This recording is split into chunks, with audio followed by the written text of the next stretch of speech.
जर तुम्हालाही तुमचे हात-पाय अगदी दुधासारखे गोरे आणि सोबतच चमकदार करायचे असतील, तर आजचा हा व्हिडिओ तुमच्यासाठी अगदीच खास असणार आहे.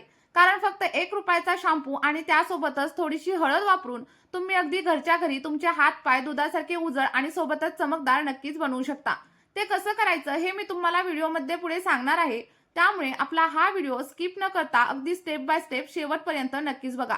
आणि त्यासोबतच तुम्ही आपला हा व्हिडिओ कोणत्या गावामधून किंवा मग कोणत्या शहरामधून पाहताय हे देखील मला कमेंटमध्ये सांगायला अजिबातच विसरू नका. चला तर मग आपली ही रेमेडी कशी बनवायची ते आपण पाहूया. तर त्यासाठी सगळ्यात पहिल्यांदा आपल्याला लागणार आहे तो म्हणजे ₹1 क्लिनिक प्लस शॅम्पू आणि त्यासोबतच हळद. बघा, हळद तुम्ही किचनमधली हळद वापरली तरी देखील इथं चालू शकतं. तर सगळ्यात पहिल्यांदा आपल्याला एक स्वच्छ अशी वाटी घ्यायची आहे आणि त्यानंतर त्याच्यामध्ये आपल्याला ₹1 क्लिनिक प्लस शॅम्पू घ्यायचा आहे. इथं एक गोष्ट लक्षात ठेवा, शक्यतो तुम्हाला क्लिनिक प्लस सारखा ट्रान्सपरंट शॅम्पू घ्यायचा आहे. काळ्या रंगाचा वगैरे शॅम्पू अजिबात वापरू नका. आणि जर का तुम्ही क्लिनिक प्लसच्या जागेवरती दुसरा कोणता शॅम्पू वापरत असाल, तर तो शॅम्पू देखील पारदर्शक म्हणजेच ट्रान्सपरंट असायला हवा. आता हा शॅम्पू काढून घेतल्याच्या नंतर याला व्यवस्थित असं मिक्स करून घ्या. कारण शॅम्पू जेव्हा पाऊचमध्ये असतो तेव्हा तो थोडासा घट्ट झालेला असतो. त्यामुळे आपल्याला काय करायचंय, त्याला बाहेर काढल्याच्या नंतर थोडासा मिक्स करून घ्यायचा. जेणेकरून काय होईल, त्याचं टेक्स्चर अगदी सॉफ्ट होईल आणि स्मूथ होईल. आता हे मिक्स करून घेतल्याच्या नंतर पुढे आपल्याला याच्यामध्ये अगदी महत्त्वाचा असा एक घटक ॲड करायचा आहे, जो की आपल्या सगळ्यांच्या घरामध्ये अगदी इझिली अवेलेबल असतो आणि आपण तो स्वयंपाकामध्ये रोजच्या वापरामध्ये वापरत असतो. तर तो घटक म्हणजे हळद. बघा, ही तीच हळद आहे आपण जी स्वयंपाकघरात रोज वापरत असतो. आता शॅम्पूमध्ये साधारणतः 2 चिमूट किंवा मग अर्धा चमचा एवढं हळद ॲड करा आणि त्यानंतर दोन्ही गोष्टी व्यवस्थित अशा मिक्स करा. बघा, शॅम्पू आणि हळद एकमेकांमध्ये चांगल्या प्रकारे मिक्स होईपर्यंत अगदी गोल गोल फिरवत फिरवत याला मिसळत राहा. जेव्हा दोन्ही गोष्टी अगदी व्यवस्थित अशा एकमेकांमध्ये मिसळतील, तेव्हा तुम्हाला याचं जे काही टेक्स्चर आहे ते थोडंसं चेंज झालेलं दिसेल आणि ते अगदी क्रीमी अशा पेस्ट सारखं झालेले दिसेल. आता जेव्हा हे व्यवस्थित मिक्स होईल, त्यामध्ये आपल्याला अजून एक महत्त्वाची अशी गोष्ट घालायची आहे. जर तुमच्या त्वचेवरती काळेपणा असेल, टॅनिंग असेल किंवा मग डलनेस असेल, तर ही रेमेडी ते सगळं काही कमी करण्यासाठी तुम्हाला हेल्प करणार आहे. आता बघा, हे व्यवस्थित असं मिक्स करून झालंय आणि मिक्स झाल्याच्या नंतर आपल्याला इथं अगदी महत्त्वाचा आणि सगळ्यात इम्पॉर्टंट असा घटक याच्यामध्ये ॲड करायचा आहे आणि तो म्हणजे पांढऱ्या रंगाची कोलगेट. बघा, जी कोलगेट आतून पूर्णपणे पांढऱ्या रंगाची असते तीच कोलगेट आता आपल्याला इथं वापरायची आहे. दुसरी कोणतीही कोलगेट तुम्ही इथं वापरू नका. जी की जेलमध्ये असते किंवा मग रंगीत असते ती टूथपेस्ट किंवा ती कोलगेट तुम्हाला इथं अजिबात वापरायची नाहीये. आणि जर का पांढरी कोलगेट तुमच्याकडे घरामध्ये नसेल, तर अगदी ₹10 छोटा पॅक तुम्हाला मार्केटमध्ये सहजच मिळून जाईल.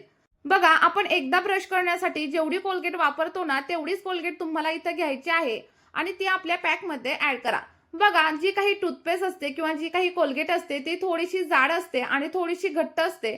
त्यामुळे हिला मिक्स होण्यासाठी थोडासा टाईम लागतो. पण साधारणतः 2 ते 3 मिनिटं याला द्या आणि व्यवस्थित असं मिक्स करून घ्या. बघा, मिक्स केल्याच्या नंतर आपली जी काही पेस्ट आहे ती एखाद्या क्रीम सारखी स्मूथ अशी रेडी होईल. आणि जेव्हा ही क्रीम पूर्णपणे क्रीम सारखी रेडी होईल, तेव्हा तुम्हाला समजेल की आपलं जे काही मिश्रण आहे किंवा आपला जो काही पॅक आहे तो इथं तयार झालेला आहे.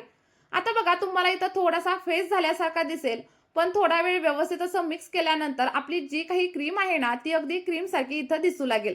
आता मी तुम्हाला सांगते की हे कशा प्रकारे वापरायचं, किती वेळ लावायचं आणि कोण कोण याचा वापर करू शकतो.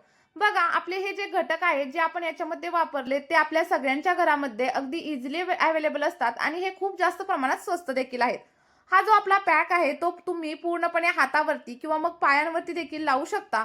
जर तुमच्या पायावरती चप्पलचे निशाण असतील किंवा मग टॅनिंग असेल, तर ते कमी करण्यासाठी आपला हा पॅक खूप जास्त हेल्पफुल ठरणार आहे. या मिश्रणामधील प्रत्येक गोष्ट तुमच्या त्वचेला अगदी स्वच्छ बनवणार आहे आणि सोबतच उजळ बनवण्यासाठी हेल्प करणार आहे. शॅम्पू तुमच्या त्वचेवरील घाल आणि तेलकटपणा काढण्यासाठी हेल्प करणार आहे आणि त्यामुळे तुम्हाला पार्लरमध्ये जाऊन वेगळं असं मेडिक्युअर आणि पेडिक्युअर करण्याची देखील गरज लागणार नाही. याच्यामध्ये वापरलेली जी काही हळद आहे ती त्वचेसाठी खूप जास्त फायदेशीर मानली जाते आणि सगळ्यात महत्त्वाचं म्हणजे याचे कोणतेही साईड इफेक्ट आपल्या स्किनवरती होत नाहीत. साधारणतः 10 मिनिटं आपला हा पॅक अप्लाय करा. 10 मिनिटांनंतर अगदी हलक्या हाताने मसाज करा आणि त्यानंतर थंड पाण्याने धुवून टाका. बघा, 1 ते 2 वापरामध्येच तुम्हाला तुमच्या स्किनवरती अगदी अप्रतिम असे बदल दिसायला लागतील. जर तुमचे हात-पाय टॅनिंग झालेले असेल, त्याच्यावरती घाण साठलेली असेल, तर सगळं काही कमी होण्यासाठी हेल्प होईल. आठवड्यामधून फक्त 2 ते 3 वेळा वापरून बघा. त्वचेवरील ड्रायनेस आणि डलनेस हळूहळू कमी होण्यासाठी हेल्प होईल. आणि जर पॅक वापरल्यानंतर तुमची स्किन खूप जास्त प्रमाणात जर ड्राय होत असेल, तर त्यानंतर तुम्हाला काय करायचंय, पॅक वापरल्यानंतर थोडंसं नारळाचं तेल किंवा जे कोणतं मॉइश्चरायझर तुमच्याकडे असेल ते अप्लाय करा आणि त्यानंतर तुमची जी काही स्किन आहे ना, ती अगदी सॉफ्ट होईल आणि सोबतच ग्लोईंग होईल. बघा, आपला पॅक नक्की ट्राय करा आणि तुमचे जे काही आन्सर असतील ते कमेंटमध्ये नक्की सांगा.